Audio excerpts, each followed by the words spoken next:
Got quite a few people to get in here from the waiting room. We're so excited to have everyone with us.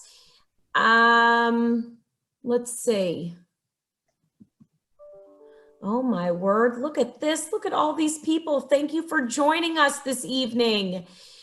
We're going to take about 1 more minute to get everyone in, and then I'm pretty sure the way these things go, we'll have some others trickle in.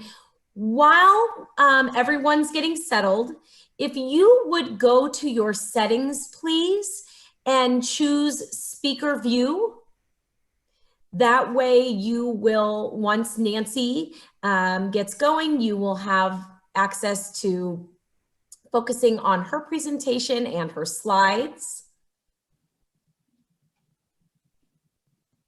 Okay. Let's see, I'm gonna give, oh, okay. Okay, everybody. Welcome, good evening, Happy New Year. I am so excited to welcome all of you here tonight. My name is Amy Lerman, and I am Community Outreach and an SLP at the Parish School here in Houston, Texas. And we are thrilled and elated to welcome you all to our kickoff adult education of 2021. I am so pleased to introduce our special guest, Nancy Kaufman. The Parish School and the Carruth Center we're now in our 12th year of coordinating with Nancy. We are so fortunate to have this mentoring relationship, especially for the Apraxia boot camp we hold each summer. Nancy is the speech language pathologist, owner, and director of the Kaufman Children's Center in West Bloomfield, Michigan. She is the creator of the Kaufman Speech to Language Protocol, which is widely used and respected for the treatment of childhood apraxia of speech. Oh man. Okie dokie, there I am. Nancy is also the recipient of the Michigan State University Outstanding Alumni Award of 2010 and the Wayne State University Distinguished Alumni Award for 2015. She is also the recipient of an Excellence in Clinical Service Award from the Michigan Speech and Language and Hearing Association. Everyone, tonight we are so honored to have you with us. Parents, caregivers, alumni, colleagues, and related industry experts are here tonight with us on this call. I'd like to just give a reminder that the content of this evening is geared toward the parent or caregiver. This really is it's not necessarily a CEU driven hour. That said, you will get some basic understanding of how to explain some of Nancy's strategies to parents, but it's not to come away with an understanding of apraxia of speech and how to implement her programming and strategies. So for that, we encourage any professional or degree-seeking student to access online learning at Northern Speech Services, which is also the company that sells Nancy's materials, which are 25% off right now. Very good. So a couple other housekeeping, let me just see, a couple other housekeeping things while I've got you here. The first, once again, please mute yourself if you have not already. Please turn on speaker view so that Nancy is front and center. And if you have a question, please feel free to type those directly into the chat. And oh, Stephanie, one of our speech language pathologist extraordinaires, is letting us know that the links to her clinic and to her educational services and materials are going to be posted within the chat. And once again, feel free to put your questions into the chat and you can upvote certain questions if somebody's already asked what you were going to ask. Thank you, everyone, once again, and welcome, Nancy.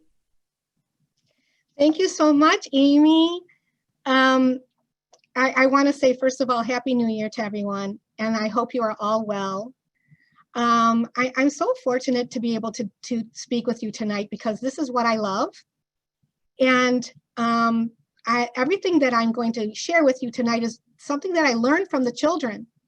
I've been in practice for over 40 years. I know I shouldn't really let you know that, but I've learned so much, and I've learned from teaching, and I've learned from all the questions that I've been asked over all of these years. And hopefully I continue to learn from all of you and from all of the colleagues. I also want to thank Mimi Branham and all of the staff at the Carruth Center. I can't believe that I have known them and had the opportunity to learn with them for 12 years. And this is the first year that I'm not able to physically be in Houston. So I avoided all of that traffic. But they always put me up at the nicest places, and we always had so much fun together. So I miss you, but I was able to consult with the Carruth staff today, which was a lot of fun. I also want to say that here in Michigan, I do 4-day intensive programs for children who struggle to speak or for those with childhood apraxia of speech. And I do them all year. It's just been a little different this year because of COVID. I'm not really letting people fly here and stay in a hotel to participate in a 4-day because they don't really have any opportunity to quarantine. But families that are closer that can drive and they can pass all of the screening questions. I have had the opportunity to continue to do the 4-day intensives. When I'm doing that, I am recording all of the sessions that I have with the children. And I'm narrating on the recording all of the things that I'm doing and why and all of the techniques. And I have a little bit of time to coach the parents and caregivers on what they could do when they go home and then coordinate with their own team back home. So that's been always wonderful. And I am excited to continue to be able to do it. And hopefully this year, things will get safer and I'll be able to have people come from farther distances. So with that said, I'm going to share my screen and get into my PowerPoint presentation. So do I just go to this? What do I do? Okay. All right. Wait, can I move it over so that we're not seeing this? Do that? Yeah. Oh, right there. Nope. You do it. Wait, technical. All right. Can I get onto my, there we go. Okay, good. So even though this says top 10 tips to empower parents, of course that includes caregivers and everyone that is in the child's life. And I hope that everyone's able to come away with some tips and suggestions. Is there any way, okay, about when that admission comes in, I don't want to be able to see that. Okay. All right. So we're going to talk about our first tip, which is about combining consonants and vowels to form words. Hold on, I'm seeing all the admits to the group and I want to get rid of that so it's not taking up some space. All right. So some of your children may not have many vowels or consonants at all in their repertoire. And there is a way to gain vowels and consonants into children's repertoire. But for tonight, I'm not going to be able to go over all of that technical information. But if they do have some vowels and some consonants, we should be able to teach them how to combine those movements to form words. Okay, how am I going to advance?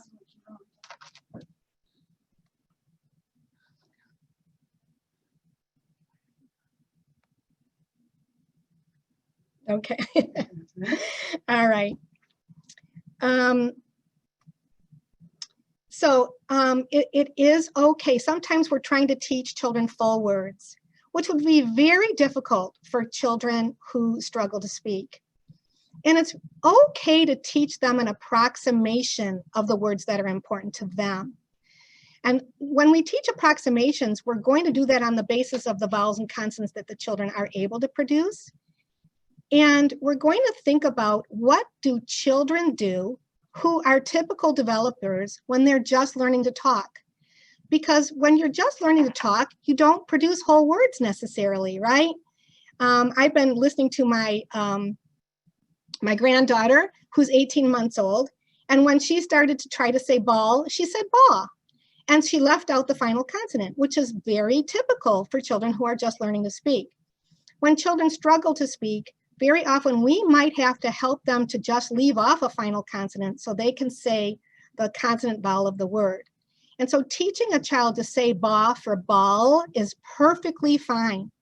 And then while we're working with the children, through our therapy techniques, we're going to try to get that final L in place. And once we do, we will no longer accept ba for ball.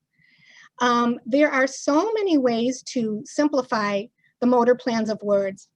These are the backs of one of the Kaufman kits. And I want to say one thing is that if somebody's only using kit pictures during a full therapy session, that's only one very small aspect of the KSLP methods. It's an important one for sure, but they should be working on some other things that we're going to talk about as well. The backs of the cards are suggestions for approximations, and they follow the natural rules that children who are just developing their speaking abilities, the types of things that they would do, like how my granddaughter might say ba for ball. They might drop a syllable and say nana for banana. They might, like I said before, drop that final L or make an O and say appo for apple.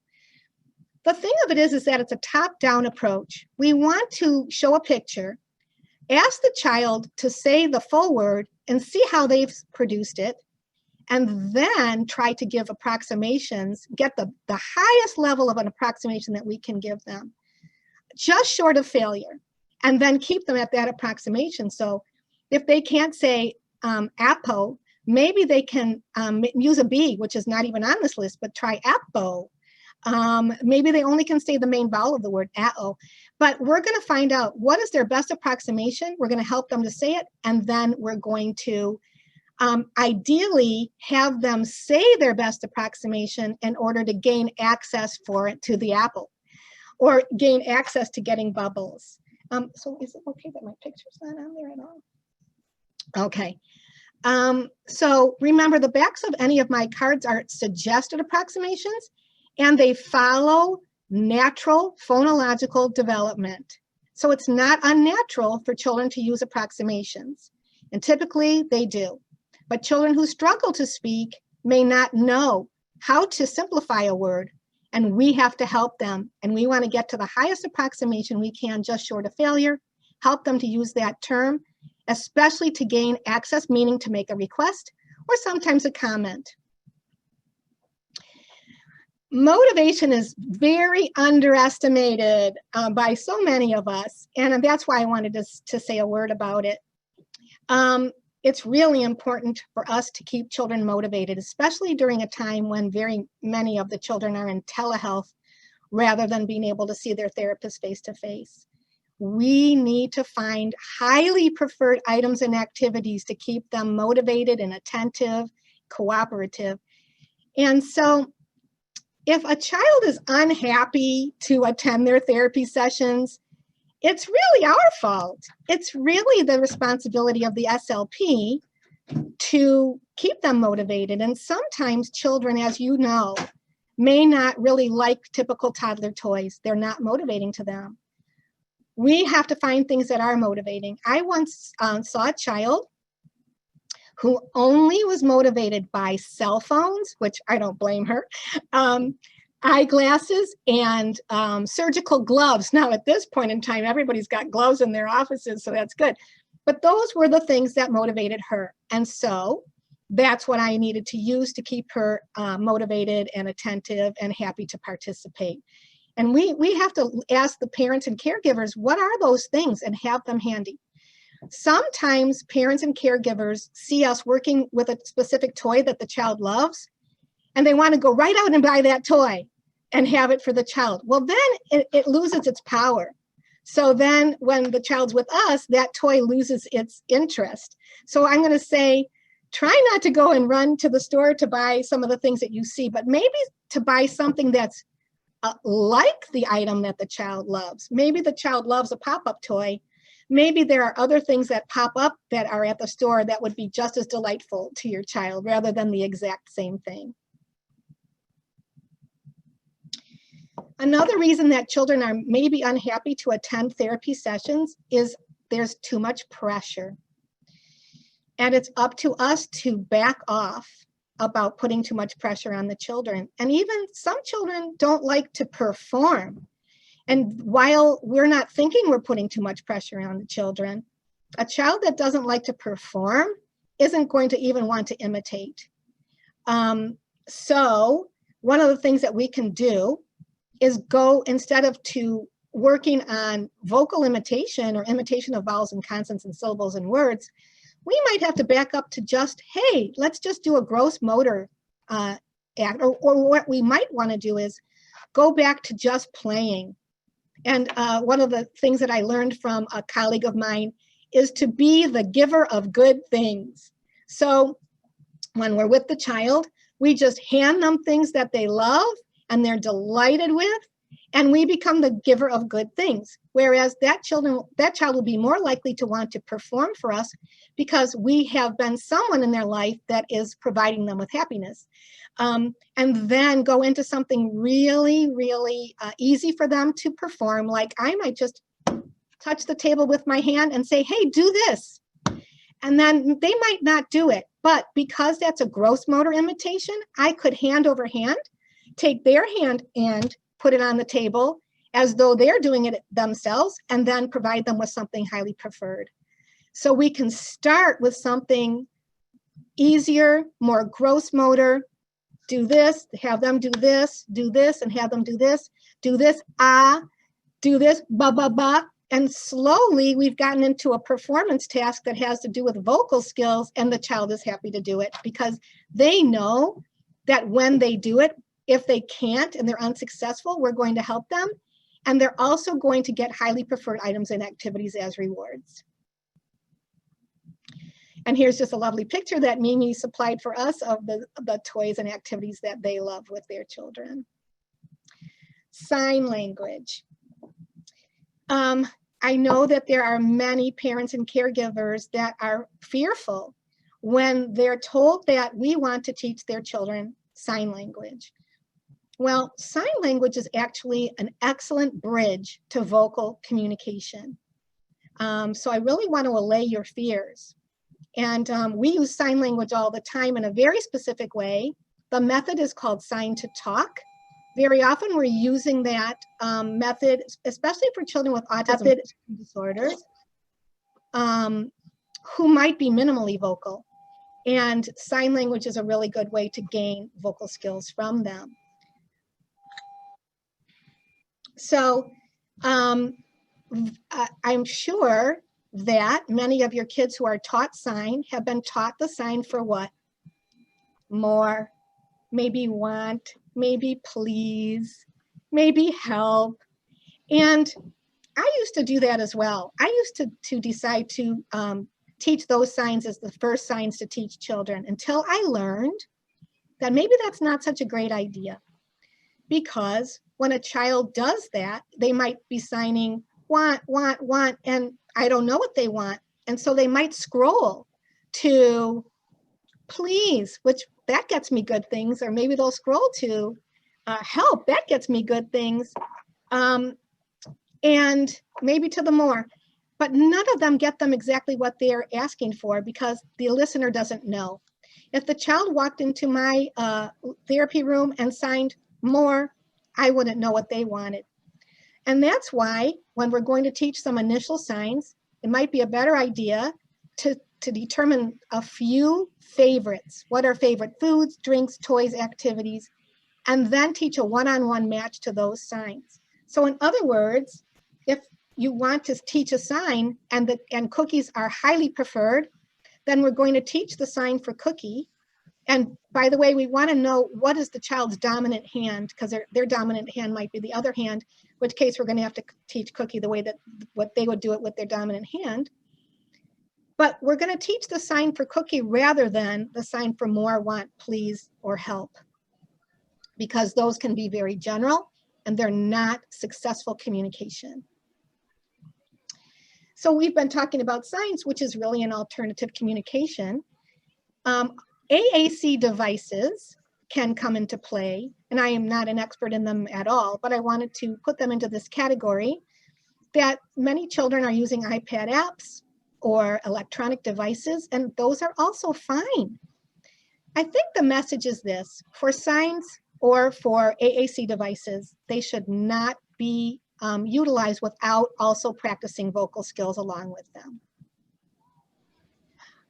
So again, and the underline is not in place of vocal communication. We want to at least get the children into their very highest approximation for single words or highest approximation for phrases while they're using their AAC devices. And again, should not be fearful that an AAC device would deter a child from wanting to be a vocal communicator. It takes the pressure off communication. It gives them a way to connect without the added pressure of trying to talk, which has not been as successful for them. So these are assistive devices, and that's why they're called that. They're called assistive to learning how to speak. And these should look familiar to some of you. The fifth tip is how to practice through play. And there's so much pressure on parents and caregivers to do work at home.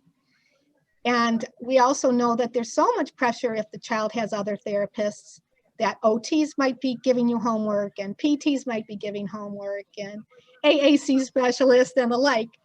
So how about learning how to practice through play? Because that way you're going to be giving the child some one-on-one attention in a very positive and playful manner. Practicing through play can result in happier children and better outcomes, rather than parents attempting to replicate structured therapy. Can I please ask that everybody mute themselves if they're not muted? I appreciate that. Parents, I'm hoping that you're not feeling pressured to try to act like us, to try to sit down at a table and do the types of therapy that you have seen us do. Maybe you would get better results by practicing through play. So how do we do that? Well, we know the types of toys that the children love, and let's throw them out there. You know, maybe it's a huge zoo activity. But we want to determine a list of the words that have been worked in therapy, the phrases. We're going to talk about what pivot phrases are. Those are just phrases that stay constant while the child only has to then come up with one novel word.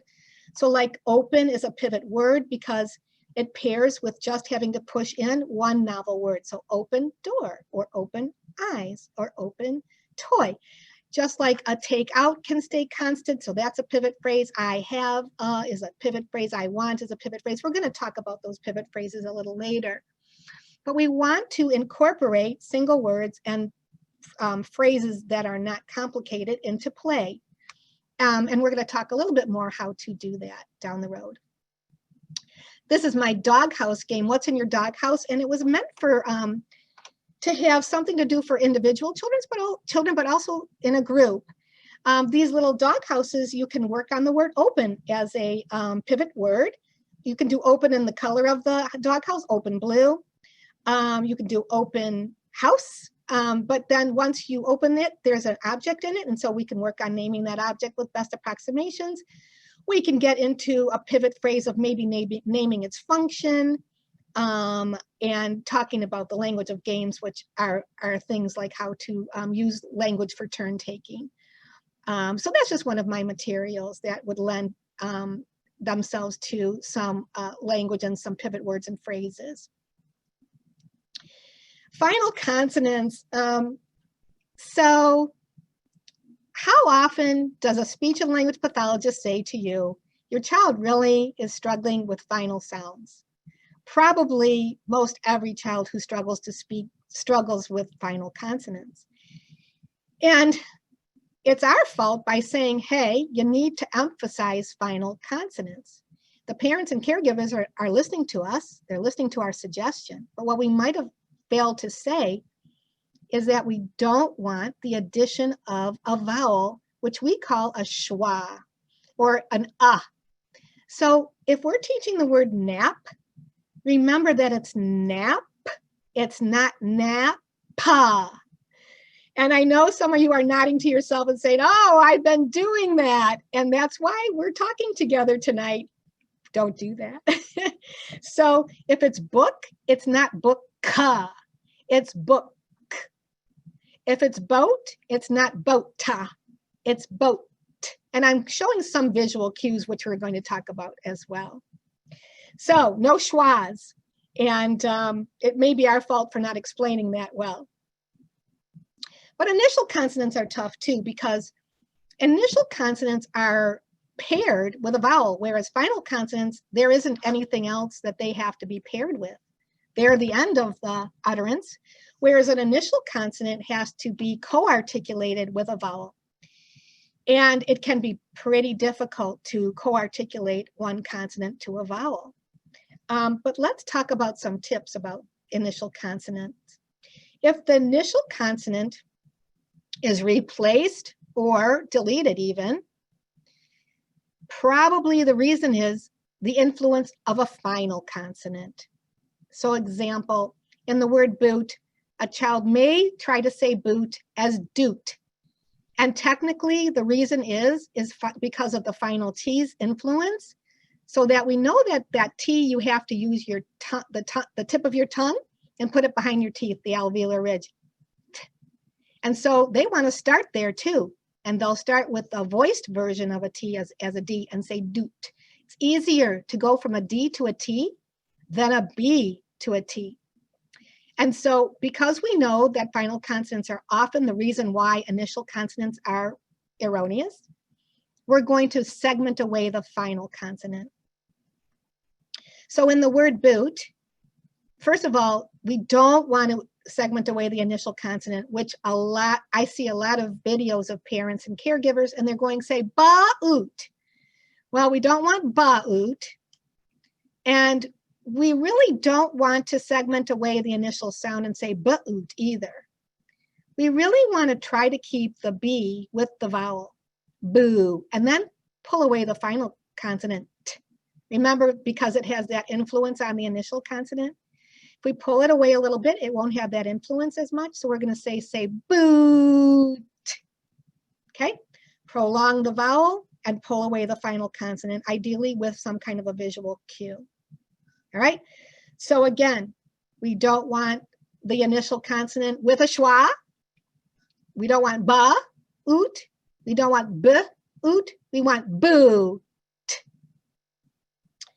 Sometimes there are reasons why we have to pull away initial consonants, but we want to try not to. The favorites list. Every child should have a list of favorites that you have shared with the SLP. Favorite foods, favorite drinks, favorite toys, favorite activities, places, characters that they love, Minnie Mouse or Elmo or whomever. People's names, pets' names. We really need to know what those are. And sometimes it's much more motivating to work on a favorites word, even if it's complicated, to get the best approximation of it, than to work on other words just simply for speech motor clarity. And we are going to find that best approximation. You know, some children, for example, love spaghetti. Well, that might go down to daddy, depending upon how we look at, remember those phonological processes or those rules that typical children who are just learning to speak will employ. We will probably go down to getty if the child has a gut in their repertoire. Or if they have to voice everything, it might be budeddy. It might have to just be deddy for spaghetti. But you know, the funny thing is that we could just change the whole thing to noodle.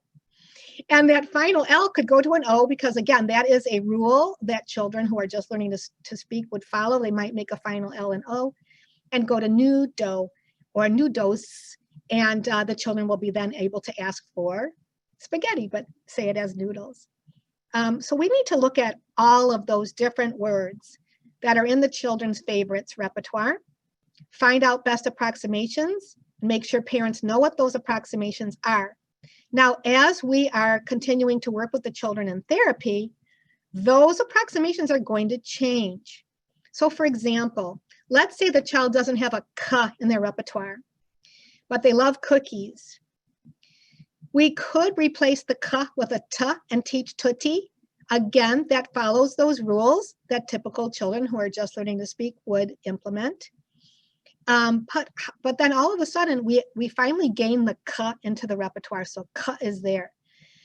Once the K is there, doesn't mean that it's going to be able to be co-articulated right away. That's going to take some time.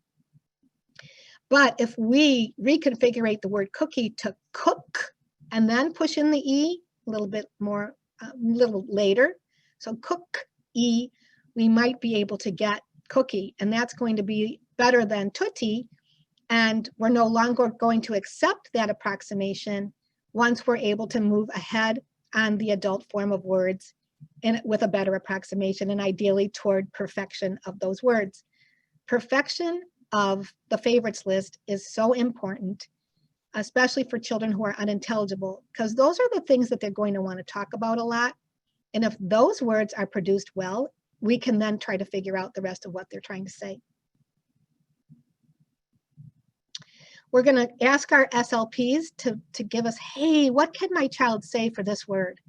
What would be their best approximation? Sometimes it's just main vowels, E for cookie.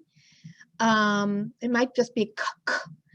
We're going to have to find that out, and then we're going to make sure that they're not just signing and they're not just pointing or grunting, that once we know what the child is trying to convey, we're going to help them with their best approximations. And this is a cute little book of my favorite things. And, you know, underneath each picture, we could also write the approximation the way that we would like parents to know what it, you know, maybe in phonetics, or just, you know, with some hyphens to show them what the breaks are. Ideally, we don't want any vocal breaks, but at first we might have to teach it that way. Another tip is scripting or re-scripting, and this is a really important topic. Really want to share this with you. All right, so at home, a lot of our children are reverting to grunting, pointing, non-speech vocalizations, gross gestures, and guess what? They are pretty good at conveying their needs and desires in the home environment because people that are around them know what they're trying to convey. But they're not going to move ahead and progress unless we can figure out what they're trying to say, and then again, help them with a single word request, help them with a pivot phrase request, re-script what they're trying to convey with words and approximations, and then reinforce them ideally with what they were trying to convey. We're going to think about those pivot phrases, and I'll give you some examples of what those are. We also need to know a lot about cues. And I know Amy explained where you could find more details about the KSLP methods. My Pep Talk parent education program for parents, there are some videos that go along with that presentation, and that is available on our website, kidspeech.com. Kids Speech has only one S, so K-I-D-S as in Sam, P-E-E-C-H.com, Pep Talk. I also have that full day conference through northernspeech.com, and there are so many video examples of what I'm talking about tonight. So I always love to teach with videos, but it would have taken up too much of our hour. But there are ways to gain access. I also have some examples on our website. On YouTube, there is some are some videos of me training. but certainly through those presentations. So cues. Well, gosh, there's so many different types of cues, and I'm sure that your SLPs have been explaining them to you. There's some hand cues, like this is my t, whereas this is my g, or my k. Or there's so many different hand cues. And for vowels as well, maybe an oo or an o. In the KSLP methods, the cues are visual and auditory rather than physically touching the children. And I'm not saying that you shouldn't physically touch the children, but if they have success through visual and auditory cues alone, those would be better to go for, because then we can fade them to the children doing the work themselves. Excuse me. There's fill in the blank cues. I ride in a, up and, in and, the wheels on the, so that the children, it gives them a lot of input for them to retrieve that last word and hopefully produce it with full accuracy. So there's fill in the blank cues. There's oral postural cues, where you're just making your mouth look like the word, but the child is saying it themselves. There's a first consonant or vowel cue. Say boat, b, or a first syllable cue. Say pony, po. There's whisper cues. There's second syllable cues. There's melody cues. But again, in my pep talk and my full day, I do go through some of them more in detail. But cues are very necessary for initial support, but then they need to be faded. And if you don't fade cues, the children are going to be watching for them, and they won't necessarily participate with spontaneous utterances without your support. But the main point is for the children to produce those best approximations, words, phrases without cues, and that's why we have to fade. A good fade would be for the last cues to be either oral postural or gestural or sign, because the children are then doing most of the work themselves. Again, we were talking about pivot phrases, pivot word meaning open as a word, or my as a word that can go into a phrase, my nose, my eyes, my toy, because it stays constant. So these are some phrases that stay constant. We want to be careful about teaching I want phrasing too much and too early, because it then becomes the go-to phrase, just like we talked about the signs or the words for want, please, more, help, which are very general. So we want to be careful about the I want phrases. How about I need? How about I want to verb? How about help me to? Can I have? I don't want. Let me. Put on something, take off something. I see, I have. And also, if we're looking for the children to produce these phrases, we should then put them in our question or statement. Oh, you want a banana? Tell me I want banana, and then help them to say I want banana. Or tell me that you see a, and then in your statement, you have the word see. Tell me that you have, I have. Tell me that you don't want to go, I don't want. So in our statement or in our question to the child, it would be better to have the words that you're expecting in the response to be in your question. And we want to make sure we're avoiding too many open-ended questions like, what'd you do at school today? Because that makes the child have to come up with something very novel, not only for single words, but to express with word combinations. So ideally about the school question, where a lot of the kids aren't in person right now because of COVID, but if they are, it would be a nice thing to get a list or a few ideas about what actually happened at school. What did they have for snack? What did they make for a project? So that you can say to them, oh, tell me about the project that you made about the sun today. Whereas that would give them a little bit more substance to go by. Or I remember I heard that you made a sun. What did you make? I heard that you wanted some cookies for snack. What did you want? And then that will help the children giving them the first word of that response would be helpful too. Oh, I heard that you wanted cookies today. What did you want? Cookies. And give them some maybe oral postural cues to keep them on track with that phrase. And the last tip is practicing to make comments and statements rather than too many questions while you're playing. I've been able to observe a lot of parents and caregivers through play. And the one thing that stands out to me, and I'm not blaming them, but there's a different way to go about this, is that there's a lot of questions being asked. What is the dog doing? What is he eating? Where is he going? What does he look like? You know, and I think that sometimes that deters the child from wanting to play, whereas you might get more language when you make comments or statements, and we're going to talk about how to do that.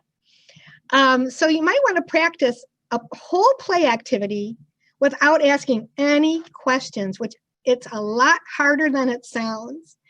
And the way to do that is to think about these kinds of words, like, oh, I like cookies, and then just be quiet, and maybe the child will say that they like, and they can push in something else.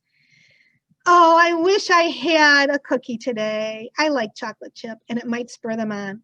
Some of these words like, hey, the dog is climbing on the table. Wow, look at that kitty cat. But maybe that horse wants to drink.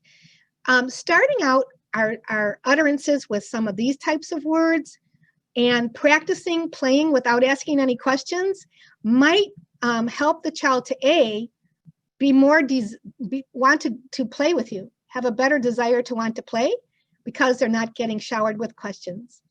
And it's just more fun. And you might be surprised at the types of comments that the children will chime in. And if they try to chime something in and you can anticipate what they're trying to say, you can go back to how to script that in with possibly a pivot phrase. All right, so those are my 10 tips for to empower parents and caregivers today. And I'm so eager to answer some of your questions. So I'm going to stop sharing. And if you Nancy, go to the speaker mode and see if I can answer some of your questions. Nancy, thank you so much. What a great way to bring us some great strategies and information with 10 tips. Fantastic. Oh, welcome. I want to add, because I don't know if you said it, but I do have a podcast with Carruth and Parish. Yes, and as you were Unbabbled, is that what it's called? Unbabbled? Yes, our podcast, for those of you who are unfamiliar, our podcast is called Unbabbled, and it is moderated by 2 speech pathologists on our campus. And Nancy was one of the very first episodes, and our team that is helping out tonight has already put that into the chat. So thank you, team. While we are getting ready for questions, if you don't mind, I'd like to do a little commercial. So stick with me, everybody. Oh, here we go. So just to reiterate that, Nancy, for those of you who are on this call that are degree-seeking students or practicing speech language pathologists, and you are looking for more, you are looking for implementation and ways to bring this into your practice, please go to northernspeech.com and you can actually attend a full day conference and earn 0.6 CEUs. Wonderful. Also on northernspeech.com, that is a place where you can purchase Nancy's materials, which, if you didn't hear before, are 25% off right now. For those of our parents and caregivers that are with us tonight, feel free to go to Nancy's website, kidsspeech.com, and that is the Kaufman Apraxia Clinic and Facilities website. And there you will find many YouTube videos, and I know Nancy expressed that she really does love to show videos. Well, this is a place where you're going to be able to see some of that content. Another thing that you can find on her website are pep talks. And those are also geared toward and aimed at our parents and caregivers. I would be remiss if I did not push one more little commercial, and that is for the Kaufman Apraxia Boot Camp, which we have at the Carruth Center here in Houston, Texas, on the Parish School campus. The Kaufman Apraxia Boot Camp application will go live on our website tomorrow. And this camp is geared toward children who are between the ages of 3 and 6 years old. This camp goes on for 3 weeks for 2.5 hours a day. And if you need more information, you can find that on the Carruth Center website. One more little tidbit. We usually get well over the amount of applicants that we have space for. So definitely check that out when the application goes live tomorrow. And with that, if it's okay, I'm going to hand the mic over to Mimi Branham, who is our Carruth Center Director and Speech Language Pathologist Extraordinaire. Good evening, everyone. Thank you, Amy, and thank you, Nancy, for sharing your knowledge with everyone here and for your mentorship and guidance to the Carruth Center clients and the Carruth Center therapists over the years. I have my first question for you. Some of the questions came in through the chat, and everyone, since there's so many of us, that's how you can ask questions. And then we have a few that came from email earlier in the day. But the first question is, do you find that children have a hard time dropping signs after they learn to say the words? I know that we're going to get great questions, and that's a wonderful one to start. So very often we're looking for the children to drop the sign. And I'm going to tell you that I would want them to keep the sign, at least for as long as they feel they have to, because if they continue to sign, then they must need to do it. The sign itself can trigger the vocals that the child learned along with the sign. And it also can help the listener to understand what they're trying to convey, especially if the listener knows their signs. The big thing is that we want them to be doing as much communication vocally as possible that's intelligible, and it's okay for them to continue to sign. I'm going to guess that when their communication is met successfully, that they will drop the signs on their own. Thank you, Nancy. That's been our experience as well. I want to say something else about sign. Okay. Some people will say, you know, we taught our child sign language, but then it just didn't stick. And then my next question is, well, what signs did you teach? And guess what? They were more, want, please, help, all done. And the reason they didn't stick is because what the child learned was, wow, I do these signs, but I'm not getting anything that I really want. And as we talked about in my conference, it's because they're too general. And that's why. And if they went back to sign language, if they had to, for any reason, and they taught a one-on-one match for highly preferred items and activity words, those signs would probably not drop away. Agreed. We have a question that came in from email that's asking, should a child with apraxia see a neurologist? Well, there are two really good reasons to see a neurologist, and in my opinion, in my experience. One of them is if the child has regressed. So if they got to a certain point on many of their goals and they were doing really well, and then all of a sudden you see a lot of backsliding, as the neurologists that I know have told me, that is one reason to see the neurologist and to make sure that there's not something progressive going on. The second thing is if anybody spots any sign of seizure. And the things that are pretty obvious to us, because as SLPs, we're one of the few people that are face to face with a child for a lengthy period of time without them kind of running around, is we might see some staring off behavior and or eye blinking.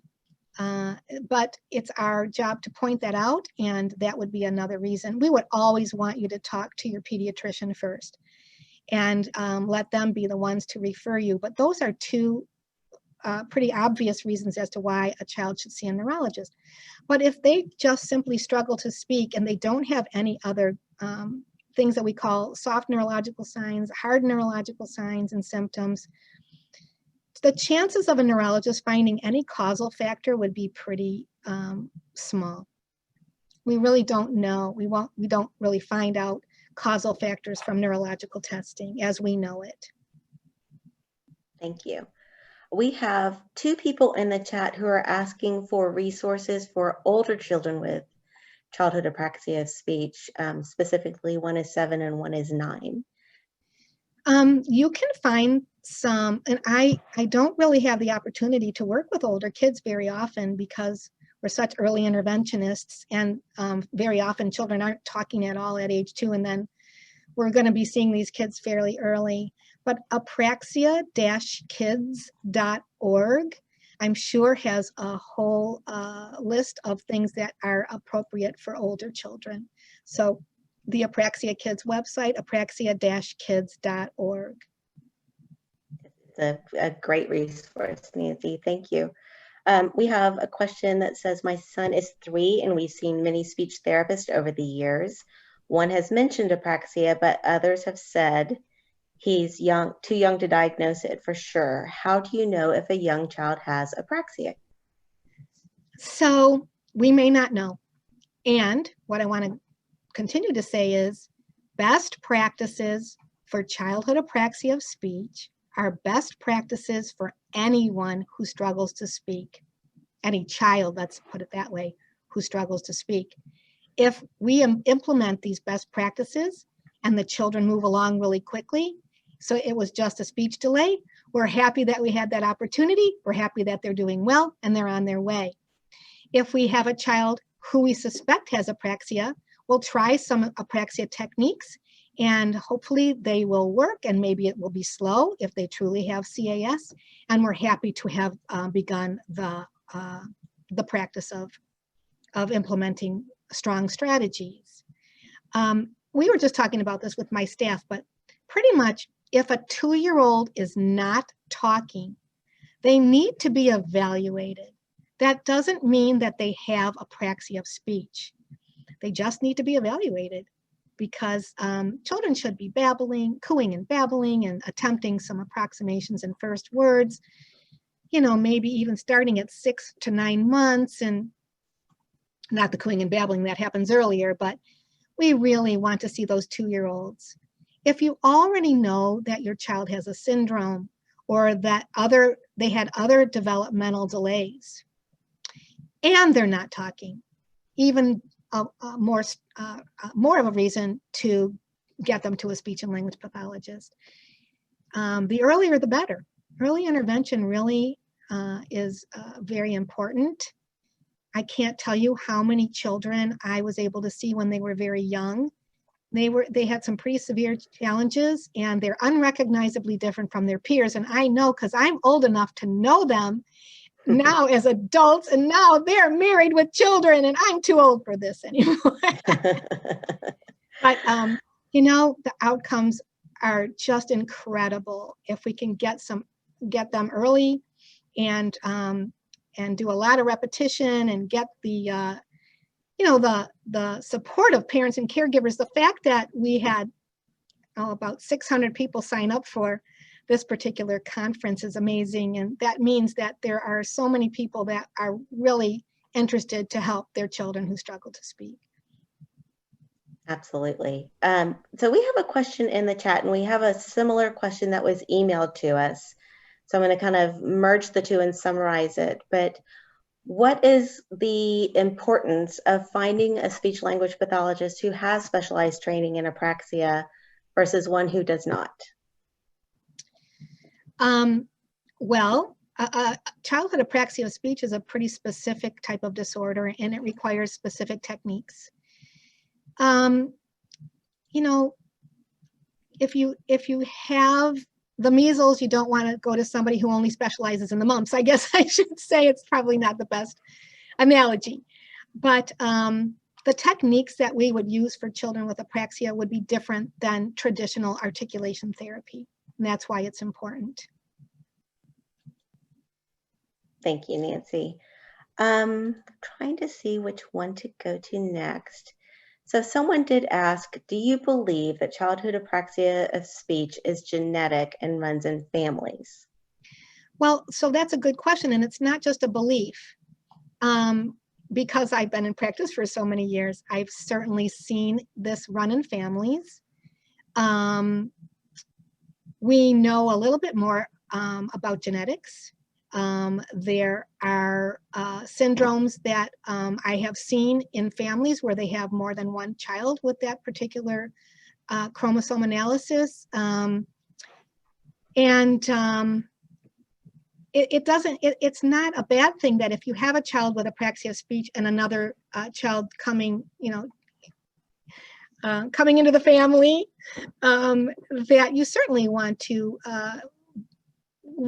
observe their development, not be overly concerned, but we do see children in the same family having very similar characteristics for speaking. Some parents will say, well, it's just because they're mimicking their sibling.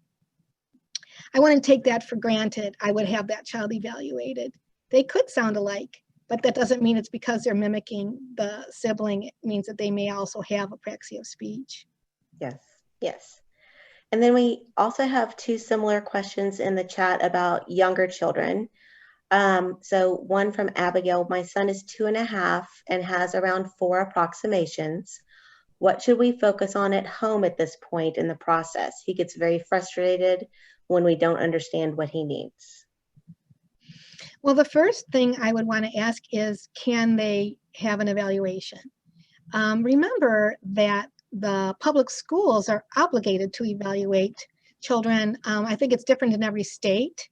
In our state of Michigan, it's from 0 to 26 years of age that the schools are required to evaluate and provide some therapy. And then in terms of private practitioners like ourselves in the Carruth Center, that certainly we want to get an evaluation if we can. And then at home, I think one of the first things that would be helpful is possibly to teach that child some signs in order to gain access to their highly preferred items and activities, get some speech therapy started, and find out how you can teach some approximations toward more and more vocabulary. Great, thank you. They're kind of rolling in now. So someone asked about the prognosis for children with childhood apraxia of speech. So prognoses vary as to the individual child. Very often there are coexisting conditions. It's pretty rare for us to see children who only have apraxia of speech. We want to look at neurological development. We want to look at physical development, learning style. So the prognosis really depends on the child's cognitive skills and what are those other coexisting conditions, and how quickly does a child learn and retain new information. And we have to get a handle on their learning style and provide them with the visual cues and the visual schedules and the other ways of using sensory information to help them to gain their skills a little bit quicker. So yeah, prognostic statements vary depending upon the child and coexisting conditions.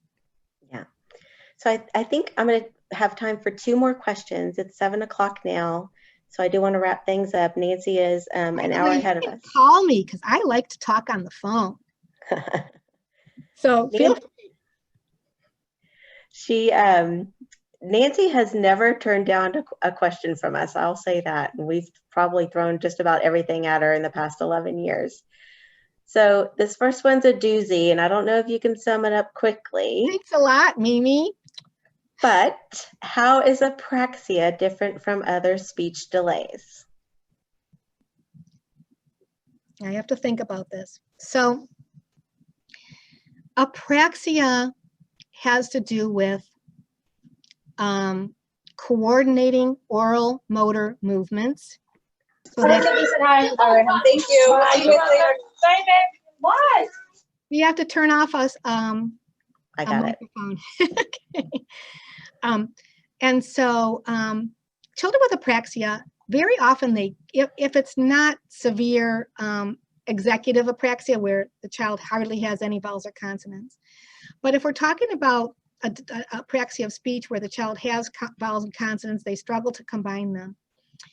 The problem is in motor coordination.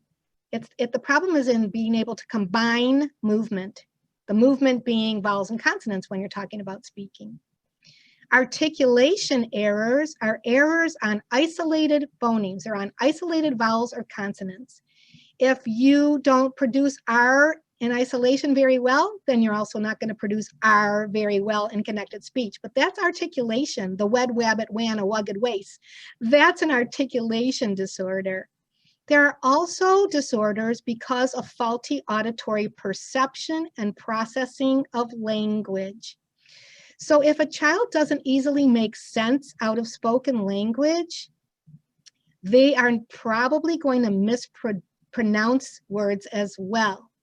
And it's really not the output that's the issue, it's how well they can process and comprehend spoken words as to helping them to gain intelligible speech.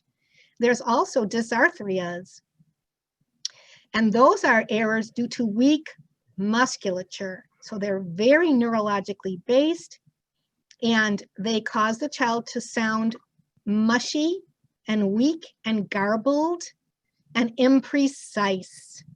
And that's different than apraxia. Very often a child might have a diagnosis of cerebral palsy and have that very mushy, garbled, imprecise type of speech. And that's different than apraxia as well. It's a very tricky diagnosis to nail down. You did a fine job summarizing that quickly. I think that rather than trying to figure out, does the child have apraxia, doesn't the child have apraxia?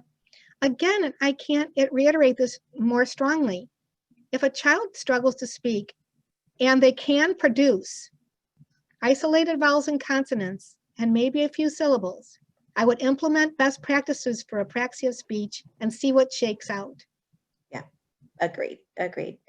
Our last question, and I'm sorry that we didn't get to everybody's, but like Nancy said, you can give her a call, you can give me a call, you can give any of the Carruth therapists a call. We're more than happy to talk to parents at any time. We are here to help. That is what we do as a profession. My 3-year-old just changed his therapist. His new therapist is supposedly more qualified than the previous to work with apraxia. It's only been a month, but he has not responded at all. Is it more important for an SLP to be highly qualified to deal with apraxia or for the SLP to connect well with my child? Wow. Tough one. I mean, yeah. Certainly you want both, but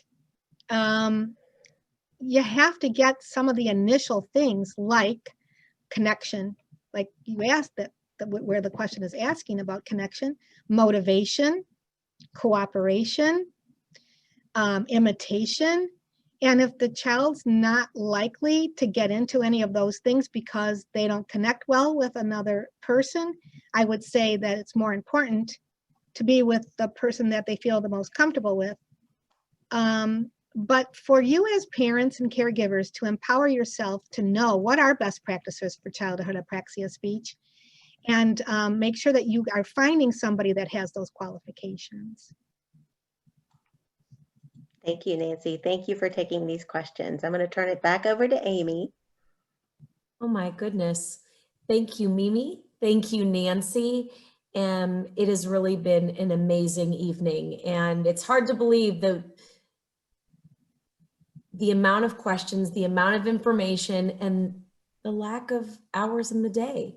But it is so amazing to know how generous Nancy truly is with her time and her expertise. And just so friendly. And it looks like Mimi has put the phone number of the Kaufman Children's Center into the chat, which will be most helpful for those of you who would like to continue this conversation and pursuing additional answers. I would like to remind everyone that joined us here this evening that tomorrow, the Carruth Center will launch the Kaufman Therapy Apraxia Boot Camp that we will be holding this summer for 3 weeks for children ages 3 to 6, 2.5 hours a day.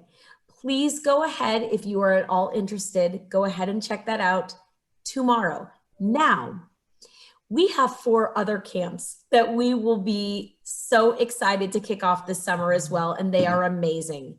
If you are interested in any of the other camps that we hold on the Parish School and Carruth campus, please join us next Thursday at 12 noon for Camp 101.